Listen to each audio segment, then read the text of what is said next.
This is Deborah Clay, author and podcaster, and this is Castaway Books. Each week I invite an author to tell me about the books that have influenced their life and inspired their writing. This week's guest is Annabelle Thorpe.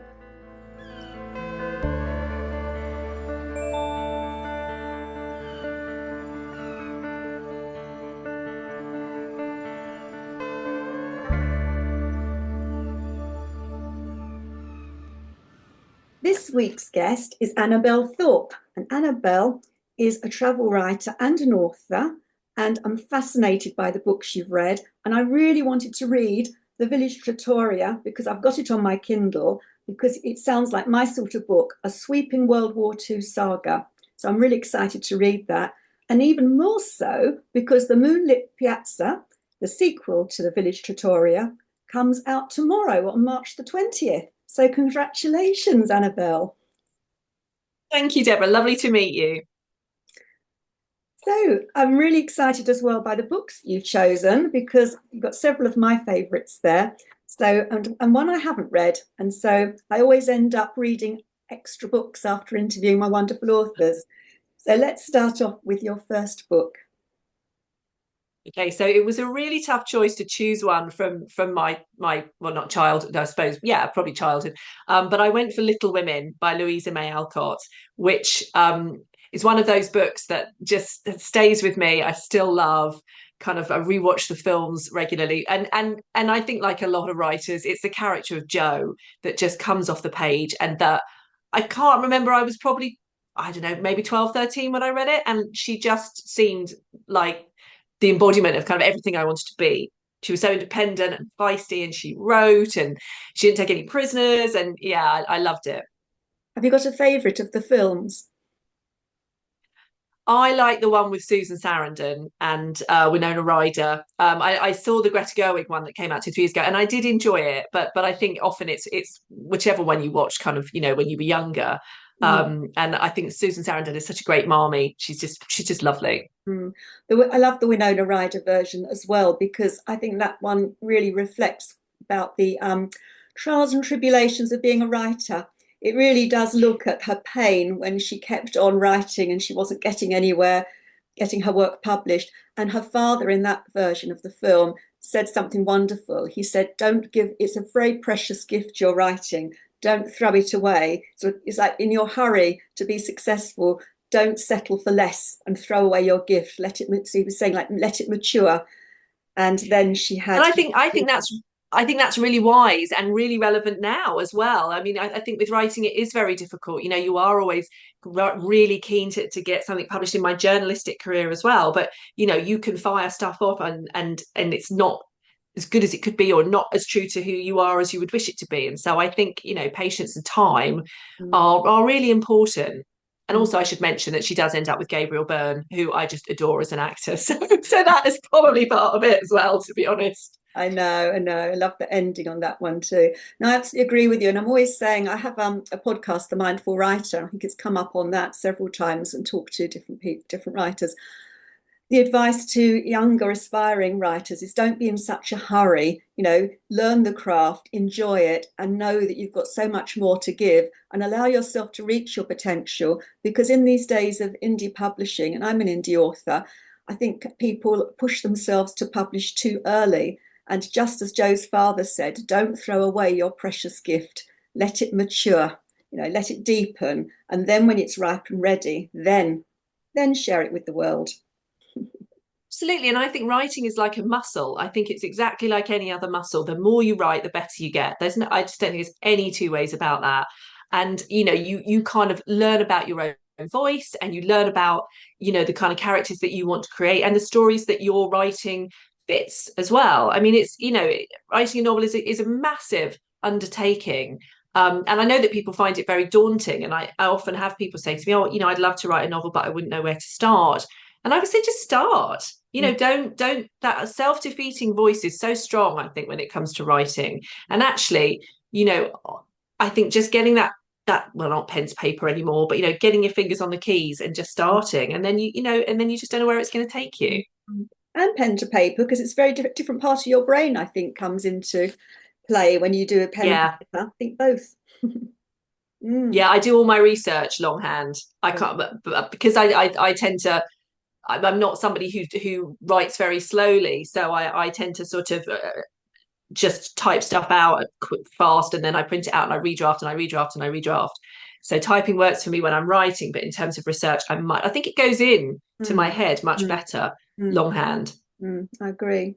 So tell us about you as a child. Did you have siblings? Where did you grow up? So I grew up in Sussex, and I'm the youngest of five.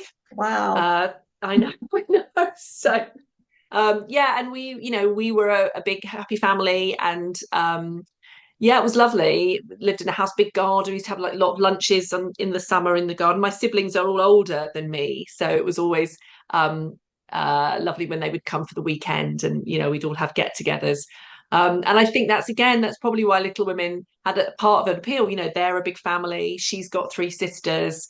So yeah, it rang bells, I Mm, think. And I was always a tomboy as well. I was always very much, out in the garden and being grubby, and so to read a kind of heroine who was that sort of person. I think we all want to see a little bit of ourselves sometimes, just to, particularly when you're young, just to reassure yourself you're not the only person in the world like that. absolutely. So I found reading about Jo, it just, yes, it there was some reflections there, I Mm. think. And sisters, brothers, were there more girls in your Yes, family? three sisters and a brother. Yes, Oh, just yes. like So Joe. I was the follow on, the And last one. were you spoilt by your older sisters? So I would say that though, wouldn't I? I think. I mean, my mum and dad were always really fair. They were always like everything the same for all of us. So they were always really careful about that. Um, Oh, I think so. Maybe a bit indulged now and then. Let's put it like that. uh, your audio keeps going every now and again. Have you got enough of that? But I just have to be aware of that. Oh no, sorry about that. My internet connection isn't amazing here, but I don't really know what I can do about that. Don't worry, we'll just carry on. If we miss Okay. something, I'll let you know. All right. Okay, because I expect your sisters treated you like their doll, because I know I did my younger brother, who was about, oh, I think he's 6 years younger than me. So when he was born, he was my substitute doll. Yeah, I mean, I suppose I remember them more kind of, just they were always really interesting because they were that much older than me, and so they take me out or we'd go to swimming in the sea because I grew up very near the sea. So it was there was always interesting people to be around that were having very different experiences to me where I was. But Mm, I think also some because my nearest sibling is 7 years older than me. So mm, in a way, they all left home and it was a bit like being an only child. So I think that meant I developed really, really close friendships mm, at quite a young age. And because there was that kind of odd combination of having a big family, but a lot of the time being sort of an only mm, child as well. So it's made me my whole life really, really value friendships as mm. tremendously important. Yes. Sisters and female friends are precious. Absolutely. I have four friends from university, and we're still really close. One of us lives in Norway now, but our group friendship is one of the things that I cherish most. I agree. So let's go on to book two. The Great Gatsby. Again, I suspect it's quite a popular choice, but it still blows my socks off as a book. I just adore it. I loved it when I first read it. I was probably in my mid-teens, never been to New York, just the glamour of it, and I just loved it. And then I read it at university, and it was really interesting. We had conversations about the unreliable narrator, Nick Carraway. How much of what he's saying is actually true, how much of it is because he's enthralled to Gatsby. Um, and then when I was in my early 40s, and I was divorced and I was dating, internet dating, my now husband's profile caught my eye because it had a quote from Gatsby on the profile about the green light at the end of the pier. And I thought, right, well, he's somebody that I've got to get in touch with and got to meet. And here we are, nearly 12 years later, Oh, married, and so Gatsby has a real place in my heart. I can't remember that quote. Do you know it off heart to tell it to us? or can you put it into context? Because I can't really remember that. So Gatsby is in love with Daisy, and his house is on one side of a kind of inlet, I suppose, and her house where she lives with her sort of her very sporty, brash husband is on the other side of the inlet. And at the end of her little pier, there's a green light that flashes, and it's like a kind of beacon of hope for him, I suppose. That yeah, she's got this green light flashing. And I love Gatsby so much. I've actually put there's a steal from the book in the moonlit piazza. Mm. There is a moment that's taken directly from Gatsby, which I won't say just in case readers like pick up on it, but it's exactly the same. A moment I've always really thought was a really strong image that I've used in the moonlit piazza. And you just held up the cover. Hold it up again so you can have a good look at your beautiful cover as your book's out tomorrow. It's gorgeous, absolutely gorgeous. Lady in the red dress at the front of the blue background. Yeah, I think it's lovely. It's really striking, and it's good because really this is Piazza Navona in Rome. So the book, the Village Trattoria, the first book, is all set in Umbria, and the moonlit piazza time is set in Umbria and Rome. So it's lovely to have, which is one of my favourite cities. So to have Rome on the cover is lovely. And many of your books have traveling. You're a travel writer, and that seems that influences presumably the sort of settings for your novels. Yeah, absolutely. So I've written four novels. The first was set in Croatia, the second in Marrakesh, and then three and four in Umbria. And I've been a travel writer.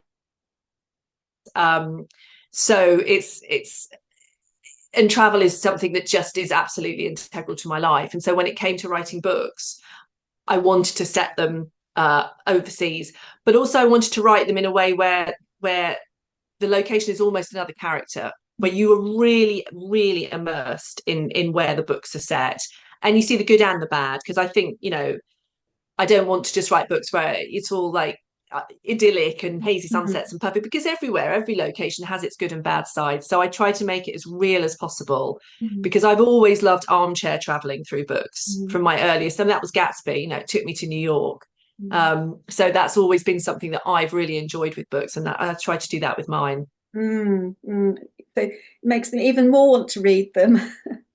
But when I go to a country, I look for a book to take with me about that country. And we're going on a cruise to the Greek islands in September. So it's been out for ages, Victoria Hislop's The Figurine. But I thought, I'll buy that and take that when I go to the Greek islands. So if anyone's going to Rome, you know what to pack in your suitcase. Or download on your Absolutely. I think it is lovely when you're away. It just gives a bit more depth, doesn't it, to where you are. Absolutely. So what were you doing around the time you read it? How old would you have been when you first read Great Gatsby? I think I was probably doing my O levels. God, that ages me, doesn't it? So yeah, I would probably have been about 15, 16. And I think I remember struggling with the books that I was doing for my O level GCSE English, which was The Lord of the Flies and The Return of the Native by Thomas Hardy, which I have to say, just the most boring book in the world. And I loved reading, and my mum was a great reader, and she kind of encouraged me to read. And so I started on, I think, the American classics as a way to kind of combat what I was having to read for my exams, which, as I say, just weren't setting my world on fire, really. So I read some Fitzgerald and I read some Hemingway, and I just loved them. And Tender is the Night is another like real favorite of mine. I just think that whole jazz age, and there's such beauty and glamour, and then such kind of tragedy behind Fitzgerald's books. I still find them mesmerizing. It's interesting that though the Great Gatsby itself doesn't come up, lots of the people that come on the island choose books that they studied at school. They stick with us, don't they? The ones we studied. For me, it was Thomas Hardy. We had Far from the Madding Crowd, and I loved that. Yeah, and Right. I remember we had Lord of the Flies at some point, and Return of the Native. I think maybe not Return of the Native, Lord of the Flies. I remember reading, but I don't think it was for my GCSEs as they were then. I think that was a really common book, Lord of the Flies. It probably came out. And it is a really interesting book, but it just, it didn't sing to me particularly. The Great Gatsby is a good one, though, very glamorous. So book 3 is a book I'm not familiar with. So tell us about book 3. So book 3, if I'm entirely honest, I'm not sure I would get through it now. It's very intense. It's like 600 pages. It's called The Famished Road by Ben Okri, who is one of my favorite authors. I saw him in conversation 2 or 3 years ago, and he's just one of those people that has the most amazing spirit. He's just lovely. And this book is all set in a sort of fictionalized African country, which I think is probably Nigeria. And it's a quite a kind of magical realism. And it's about a boy called Azaro, who's like a spirit boy. And he is kind of almost kind of between two worlds, and he's kind of born and then he goes and then he comes back in another world, and it's kind of almost dreamlike.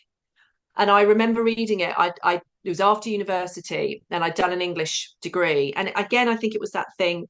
I just wanted to read something really different. And he was quite high profile at the time. This would have been early to mid 90s, I think. And I felt like I was kind of in the presence of a mind like I'd never experienced before. Like every single line is some other image that's just, extraordinary. So it'd be interesting to go back and read it now at this age. But it's one that I often cite as a book where I was just like, God, I didn't know people could write like this. I didn't, this is so outside of the sort of books that I've read. So it was a real eye opener, definitely. And you were reading that around the time you were at university. What were you studying at university? Was it English literature? So I studied English and American literature and drama. Yeah. And it was after I'd left university, and I was sort of trying to start my writing. I always wanted to write. It's all I ever wanted to do. And so I think I was sort of looking at sort of different authors. I mean, they always say, you read as much as you can. Although I could never write like Ben Okri in a million years, but I think it was part of that wanting to get out beyond English and American literature and sort of see what else was there. That was the time, I think, the 90s. Gabriel Garcia Marquez was writing a lot, and so it was about that. I think it was about exploring beyond what I'd known. What led you into being a travel writer? I think so. After I left university, I went to Turkey for a summer, and just had one of those. I can still remember now. I was sitting on top of a boat and just thinking, I don't want to go back. I didn't know life could be like this. This is so amazing. I suppose a little Shirley Valentine moment. So I had a summer in Turkey, and then I did a second summer, and then I thought, I think if you're a rep or, if you have a job abroad, quite quickly that can become your life, and it can become quite difficult to get back into your life in the UK if you're away for years and years. So I thought, well, I need to come back and try. I was in my mid-20s. I need to try and get a career sorted and get on with my writing. But I really wanted to travel. So I thought, well, really, I thought, well, I'll write my novel, and while I'm doing that, I'll try and get into travel journalism, and then I can, earn some money and do some traveling like that. And so it took a while, and I just basically emailed travel editors on newspapers over and over again and bombarded them with ideas and whatever. And finally, in the end, someone gave me a break, and I did a piece, and then I did the second piece, and then somebody saw that piece, and it just kind of went from there. So it took a while to snowball, but that's how I got. But both vocations that you followed were both the writing vocations, both travel writer and getting not published as a novelist. They were both very challenging and competitive. So you must have real resilience and determination to keep on those paths. I think ignorance is bliss, to be honest. I think certainly with the publishing, with the novels, I had no idea what a road I was setting out. I mean, I would say it took me 10 years to get my first novel published, and I still remember when I got an agent and just whooping with excitement, because I say now, I think once you've got an agent, everything changes, because you've got somebody on your team, and that you're not on your own anymore, and someone who can help you navigate through the publishing industry, which is, I always say, I think publishing makes journalism look like kindergarten of the two. journalism is by far, I find it by far the easier industry to navigate.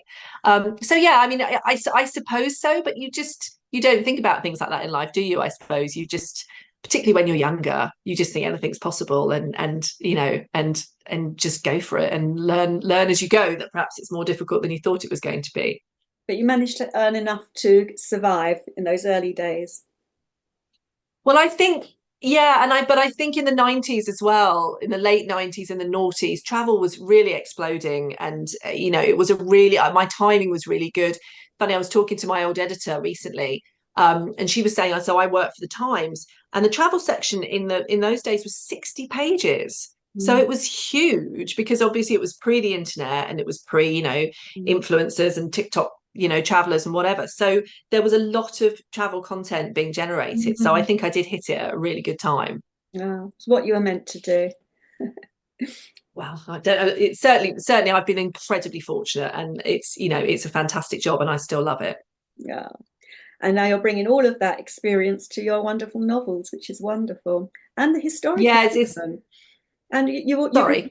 and the historical element, because you've been very brave. You haven't just written just nice cozy rom-coms set in the sunshine. You've really gone deeper than that, haven't you? Written about the Croatian War, which perhaps we'll come on to as we talk about book four, how that influenced you. But you've taken on some very challenging topics in your writing. But I think, yes, but I think that's what interests me. I like to put my characters in challenging situations, and I think that's when you really see the most interesting sides of people. And also I've always thought, you know, particularly with wars, the numbers of people involved in wars are so huge that it's very hard to actually imagine it on a personal level. Mm. And so I think to drill down and focus on sort of one family or a couple, or, you know, and see how it directly impacts them Mm. is a powerful thing to do, and it makes war much more real when Mm. you know, you can't imagine it when it's 100,000 people, but you can when it's five. Mm. And as a reader, I love to read those sorts of books because I learn something about it, about what it might have felt like for the people. Half Yellow Sun was one that was about Biafra, which when I was growing up, I Yes, I always love told, that book. yeah. And when I was growing up, I was told about all the poor Biafran children, and the church had all those little photographs. Used to, I remember collecting them from Sunday school to collect money for the poor children in Africa. But I knew nothing about it. And when I read that book, it just enlightened me. So yeah, you're doing it. I think that's what books can do. And for me, setting the village trattoria and the moonlit piazza in Italy during the war, I knew nothing. I barely knew that Italy had changed sides, which, you know, is extraordinary, that they were fighting with the Germans and then they came over and sided with the Allies. Sorry. And I'm a bit of a research nerd. I really enjoy the research side of it. Mhm. So it's been so interesting to just learn so much more about that. Absolutely. Well, look, tell us about your fourth book because it leads nicely into that, which was. A Thousand Splendid Suns by Khalid Hosseini, which I just think is one of the most beautiful books Mm. I've ever. And what he does, and I think he did it in The Kite Runner as well, is I've always been fascinated by the kind of double edge of beauty and sorrow, and I think he does that just better than almost any writer, particularly in A Thousand Splendid Suns. And you're reading about such terrible things, such traumatic things, but there's real hope and beauty there as well. I think it's an absolute masterclass in how to write that sort of book. It really is. And you were saying to me that when you were reading that, you realised how to enlightened you or inspired you to know how to go about writing about the Croatian War in a way that was light and engaging but serious.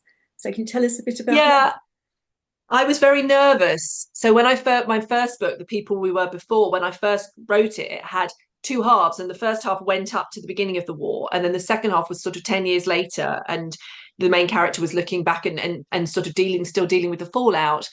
And it was when I got my agent, she sort of said, no, I think you have to write about the war. And I felt really daunted by that, and really quite, I didn't really know how to do it. And I must have read A Thousand Splendid Suns around that time.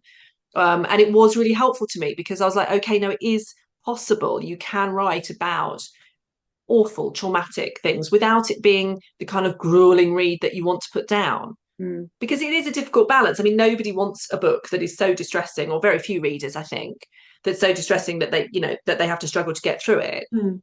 But equally, you have to respect, if you're writing about war, I think that terrible things did happen, and it's about striking a balance Mm. with those two things, I think, Mm. which was what was daunting me. But I think hopefully I've found a way through. And Yeah, and reading books like as I say, like A Thousand Splendid Suns were a real lesson in how to do it. mm. And the good thing now, when you do research, there's so much available to us. Now we've got the internet that you can hear people's voices who've experienced some of these wars and how they felt, because they've been recorded in oral histories. So even if you can't interview the people face to face, you can still hear firsthand about experiences, which is wonderful, a resource for us now. Absolutely, and I think those kind of voices. I've got some wonderful oral history book on Italian, the history of Italian food, and these wonderful sort of 95-year-olds talking about what they ate during World War II, and that sort of thing's really important to me, to have that that amount of information and to make sure that it's accurate. And you have to have a little bit of license. I mean, my characters do have quite a lot of nice meals in these books, which people would not. But again, it's fiction, so you have to have a little bit of artistic license, I think. Absolutely, absolutely. Okay, well, A Thousand Splendid Suns is one of my favorite books, and so is your next book, your choice book five. So tell us about book five. Book five is Tomorrow and Tomorrow and Tomorrow. Love it. Um, and I sort of read it probably 2 or 3 years ago, probably only two actually, because I think it didn't come out.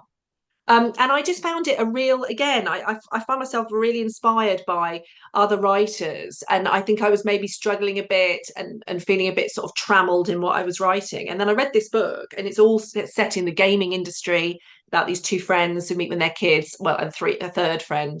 Um, and it's all about the gaming, they grow up, they start a gaming business.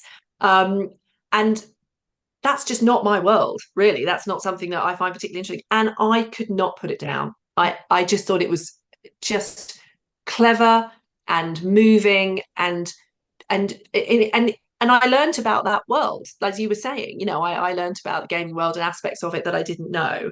And I think to be able to do that, to be able to bring something that's quite particular and give it appeal to mainstream readership, Mm. wow. I mean, you know, I think the way why it resonated with so many people, because we studied it in my book club as well, and everybody, and they all have very diverse tastes. We never usually agree, but everybody loved that book. And people were saying it's because you could identify with the characters. The characterization was so good. You really cared about the mm, characters. They were complex, multi-layered characters, and they were real.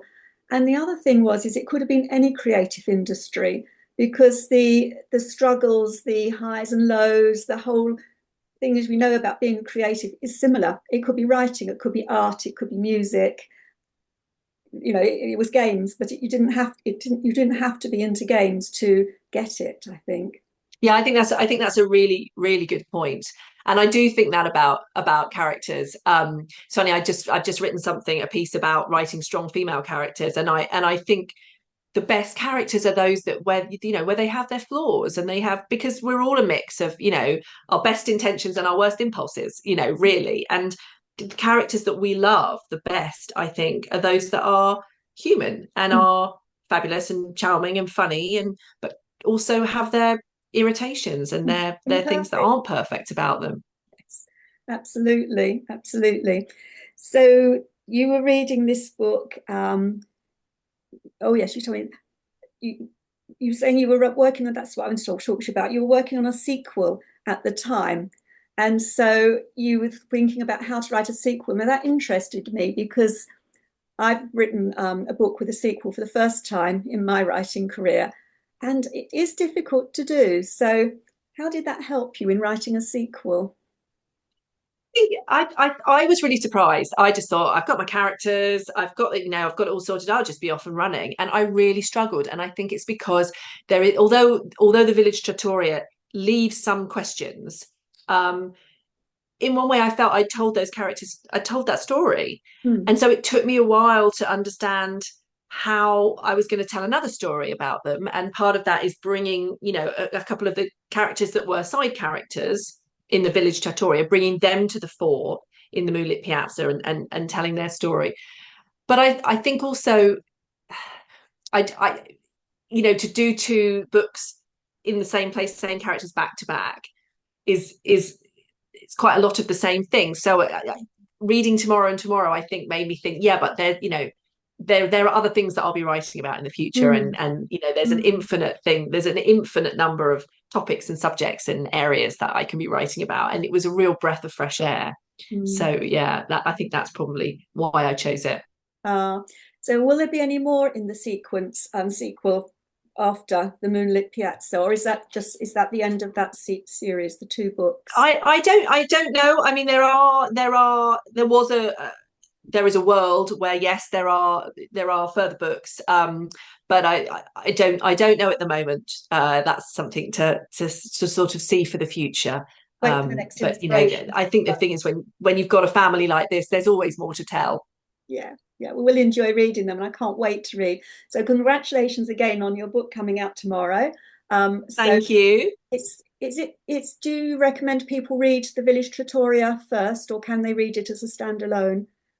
You can read it as a standalone. I've written it like that, but I think really you will. It's to read the Village Trattoria first is probably the ideal way to do it. Yeah, I would say.